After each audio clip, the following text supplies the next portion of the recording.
Please do subscribe, hit the bell icon, get the notification. देखते हैं पहला question.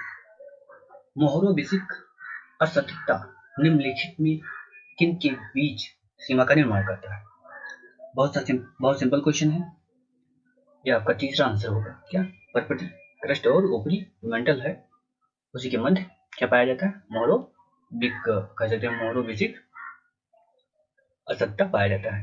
अगला क्वेश्चन है, एक प्लेट का दूसरी प्लेट के नीचे खिसकने की प्रक्रिया को क्या कहते हैं? सबडक्शन। क्या कहते हैं? सबडक्शन। ठीक है, यानी कि टू। आप इंग्लिश वर्जन में पढ़िएगा, जिससे आपको ऑनलाइन का इंग्लिश मीनिंग आपको पता हो सकता है, और यहाँ ऑनलाइन ना पता हो तो आप इंग्लिश वर्जन पढ़ के आप आसानी से दे सकते हैं। अगला क्वेश्चन है सैंड्रियास। क्या सैंड्रियाज इसको बोलते हैं? क्या सैंड्रियाज, यहाँ पर सैंट एंड्रियन भ्रंश लिखा है, तो सैंड्रियाज जो भ्रंश है ये कौन सा भ्रंश है? क्या कौन सा भ्रंश है? तो ये रूपांतर, क्या रूपांतर भ्रंश है। अगला क्वेश्चन, निम्नलिखित में कौन सा सरटाहिमी निक्षेप है? क्या जो किसके द्वारा सरटाहिमी, यानी कि हिम भी रहता है उसमें, जल भी रहता है, उससे बनता है। क्वेश्चन देखते हैं, निम्नलिखित में किस विद्वान ने प्रवाल भित्ति से संबंधित अवतरण सिद्धांत दिया? किसने दिया? डार्विन ने दिया था। ठीक है, चलिए अवतरण सिद्धांत या प्रवाल भित्ति से संबंधित ही और सिद्धांत जैसे स्थिर स्थल सिद्धांत, इसको मरे महोदय ने दिया था। हिमानी नियंत्रण सिद्धांत डेली महोदय ने दिया था, और डेविस ने भी इसी प्रकार का संकल्पना दिया था जो बिल्कुल अवतरण सिद्धांत से संबंधित था। चलिए अगला क्वेश्चन देखें। 1750 के बाद से वायुमंडल में कार्बन डाइऑक्साइड की वृद्धि के संबंध में निम्नलिखित में कौन सा कथन सही है? तो इसमें आप देखेंगे 30 से अधिक, क्योंकि आप 1750 से अगर देखें तो कम से कम लगभग 50%, क्या 50% CO2 में वृद्धि हुई है। 1750 में लगभग 250 ppm था, और वर्तमान समय में 400 ppm, तो आप अंदाजा लगा सकते हैं। चलो देखते हैं अगला क्वेश्चन। अगला क्वेश्चन क्या है? ICTZ का स्थानांतरण भूमि की अपेक्षा समुद्र पर अधिक होता है। भूमि की सतह जलाशय की तुलना में अधिक गर्म हो जाती है। क्या भूमि की सतह जलाशय की तुलना में अधिक गर्म हो जाती है? तो पहला तो क्वेश्चन आपका पहला जो कथन है वही गलत है, क्योंकि ICTZ का स्थानांतरण भूमि की अपेक्षा समुद्र पर कम होता है, तो अधिक बताया है। तो पहला गलत हो गया, यानी कि आप चौथा ऑप्शन आप लगाएंगे अपनी स्थान। क्या चौथा नंबर? चलिए अगला, UBI पराबैंगनी सूचकांक का अस्तित्व कब आया? क्या UBI पराबैंगनी सूचकांक का अस्तित्व कब आया? 1990 के दशक में। चलो अगला क्वेश्चन देखते हैं। Nitrogen, organ, oxygen, carbon dioxide की मात्रा आपको बताना है। तो नाइट्रोजन कितना है? 78%, और 78 लगाइए। क्या नाइट्रोजन 78% और ऑक्सीजन 21%, कार्बन डाइऑक्साइड 0 पॉइंट लगाइए, आर्गन 0.3। तो ऐसे हम मिला कर सकते हैं। सरल क्वेश्चन है, ज्यादा टफ क्वेश्चन नहीं है। अगला क्वेश्चन देखते हैं हम लोग। दक्षिणी गोलार्ध, क्या दक्षिणी गोलार्ध का अधोध्रुवीय निम्नदाब करीब करीब सतत रहता है। ठीक है, अगला, दक्षिणी गोलार्ध में उत्तरी की तुलना में भूखंड कम है। तो दक्षिणी गोलार्ध में सही भूमि कम पाई जाती है उत्तरी गोलार्ध की तुलना में। तो आपका दोनों आपका हो जाएगा सही। ठीक है, यानी कि ए नंबर आपका सही है। अगला क्वेश्चन देखते हैं। निम्नलिखित में किस क्षेत्र में समुद्री जल की लवणता अधिक है? क्या किस समुद्री क्षेत्र में लवणता अधिक है? तो आप देखेंगे उपोष्ण। क्या उपोष्ण? ठीक है,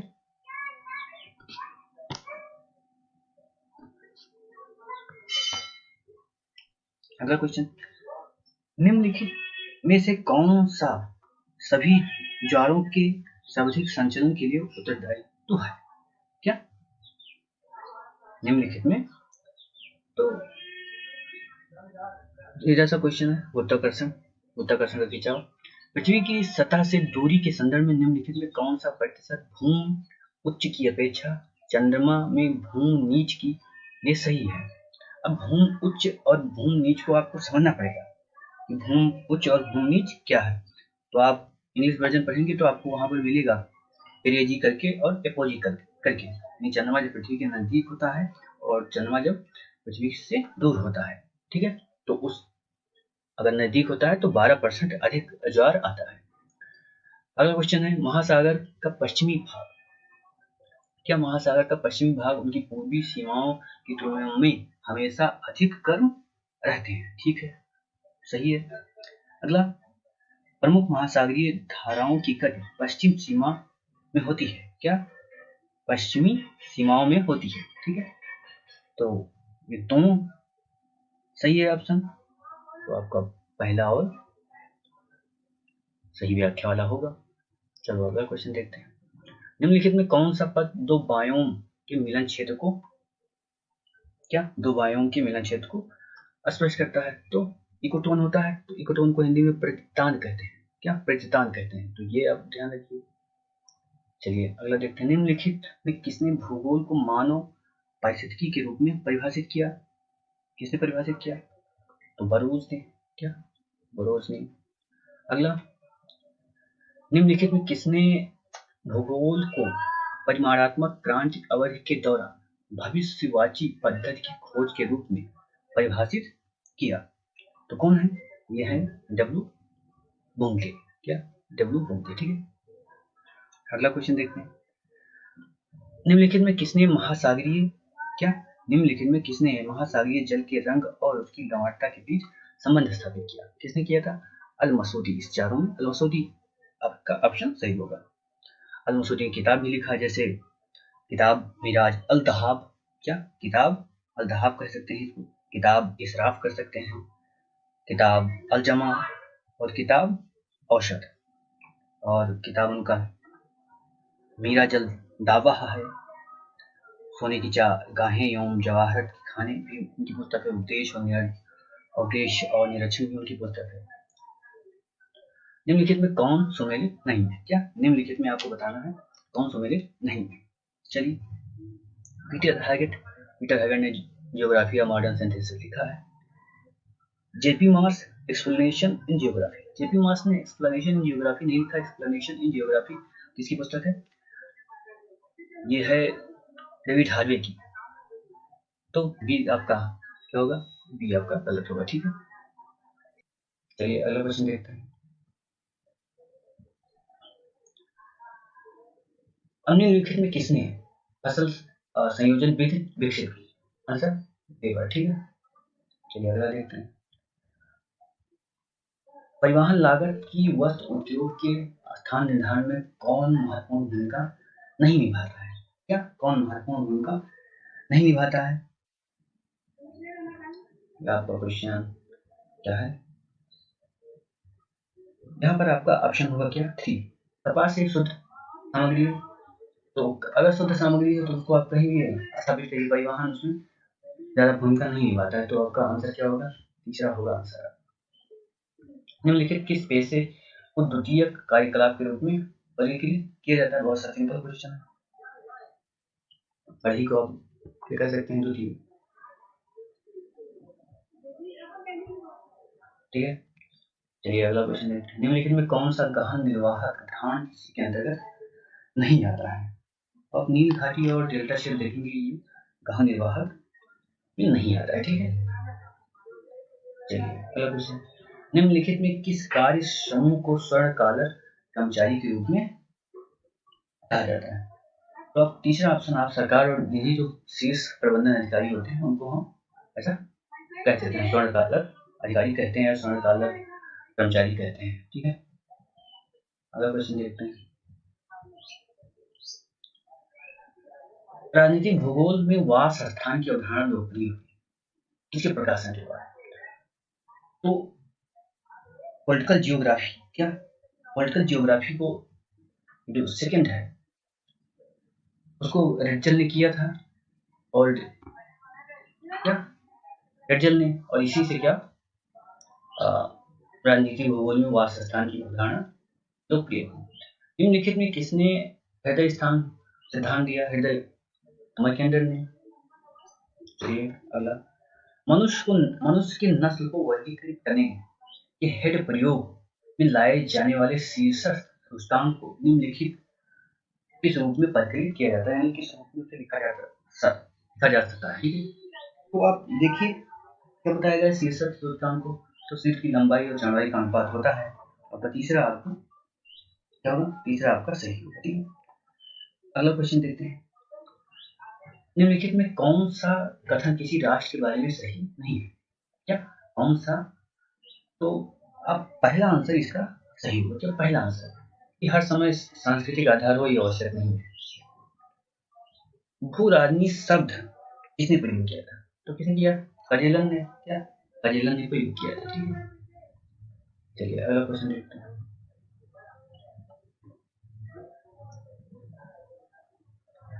निम्नलिखित में क्या निम्नलिखित में किस लेखक ने कहा? निम्नलिखित में किस लेखक ने कहा था कि विद्यमान वर्गीय और विभागीय योजनाओं को सिर्फ एक साथ ला देने से स्वतः कोई समेकित योजना नहीं हो जाती, क्योंकि योजना समेकित तभी बनती है जब योजना के क्षेत्र में बैकवर्ड लिंकेज और फॉरवर्ड लिंकेज को पूर्ण रूप से विश्लेषित और इंटरलिंक किया जाए।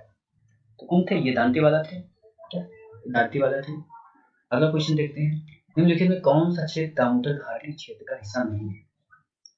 क्या कौन सा दामोदर घाटी क्षेत्र का हिस्सा नहीं है? तो अब पद्मा नदी देखेंगे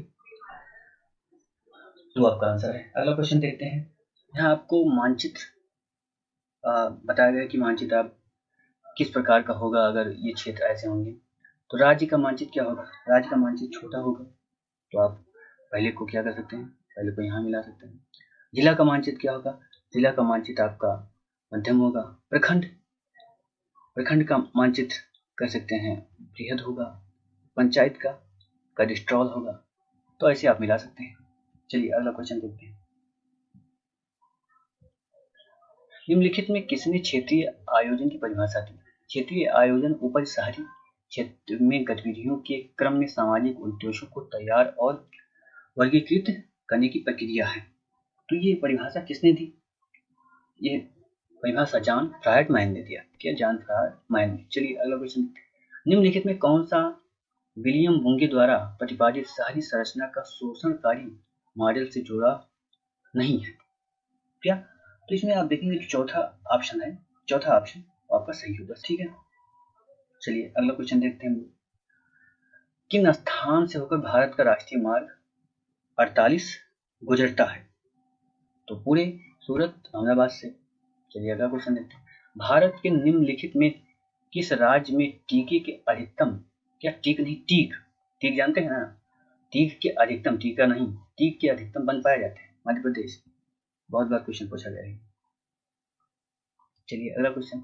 निम्नलिखित में कौन सा दर्रा अरुणाचल प्रदेश को तिब्बत से जोड़ता है? बोमडिला। ये भी बहुत बार पूछा गया है। अब दशकीय वृद्धि पूछ रहा है कि दशकीय वृद्धि भारत की कितनी रही है, जनसंख्या की दशकीय वृद्धि कितनी रही है? तो 17.64 रही है पहला। चलिए अगला क्वेश्चन देखते हैं। वर्ष 2001-11 के दौरान बिहार की जनसंख्या वृद्धि उत्तर प्रदेश की जनसंख्या वृद्धि से क्या थी? अधिक थी। चलिए सही है। अगला, किसी स्थान की जनसंख्या वृद्धि दर वहां के जन्म दर से मृत्यु दर को घटाकर प्राप्त किया जाता है। ठीक है, प्राप्त किया जाता है, लेकिन ये प्राकृतिक हो जाती है। अगर हम आप प्रवास को भी जोड़ सकते हैं, कोई जाकर बिहार में बस भी सकता है, क्या बिहार में जाकर बस भी सकता है, तो दूसरा आपका गलत है। तो यानी कि आपका आंसर क्या होगा? तीसरा आपका ऑप्शन होगा। ठीक है, चलिए निम्नलिखित में कौन सा CIMR स्पेक्ट्रम बांड का सही, क्या CIMR स्पेक्ट्रम बैंड का सही क्रम है? तो आपका ऑप्शन 2 होगा। क्या ऑप्शन 2? ठीक है, चलिए अगला क्वेश्चन देखते हैं। अगला क्वेश्चन क्या है? सम्मान रेखा, क्या सम्मान रेखा मानचित्र किसी जगह पर सम्मान रेखा और हो गया। बी बिंदु मानचित्र के द्वारा हम क्या दर्शाते हैं, जनसंख्या के वितरण को। तो 2 हो गया। सी स्कैटर डायग्राम यानी कि प्रकीर्ण आरेख, प्राकृतिक सामूहिकरण। और चौथा तारक रेखाचित्र, वायु की दिशा। ठीक है, चलिए अगला क्वेश्चन देखते हैं। निम्नलिखित में किस रंग को प्राथमिक रंग कहा जाता है? सिंपल सा क्वेश्चन है, कौन सा रंग होता है? लाल हरा नीला। लाल हरा नीला किसमें है? दूसरा। चलिए अगला क्वेश्चन देखते हैं। निम्नलिखित रेखा प्रतीकों पर विचार करें। निम्नलिखित में कौन सी उच्चावच को चित्रित करता है? क्या उच्चावच? तो आप देखेंगे समोच्च रेखा भी उच्चावच को दर्शाएगा, हैसूर रेखा भी दर्शाएगा। BC आपका हो जाएगा, क्या BC हो जाएगा। अगला क्वेश्चन, सामान्य बंटन में ऊपरी चरम सीमा। क्या सामान्य बंटन में ऊपरी चरम सीमा को मापने निम्नलिखित में से किस पद का प्रयोग किया जाता है? तो क्या लेप्टोकोर्टिक का प्रयोग किया जाता है। सो आज के लिए इतना ही, फिर मिलते हैं अगले वीडियो में। तब तक के लिए जय हिंद। प्लीज चैनल को सब्सक्राइब करें।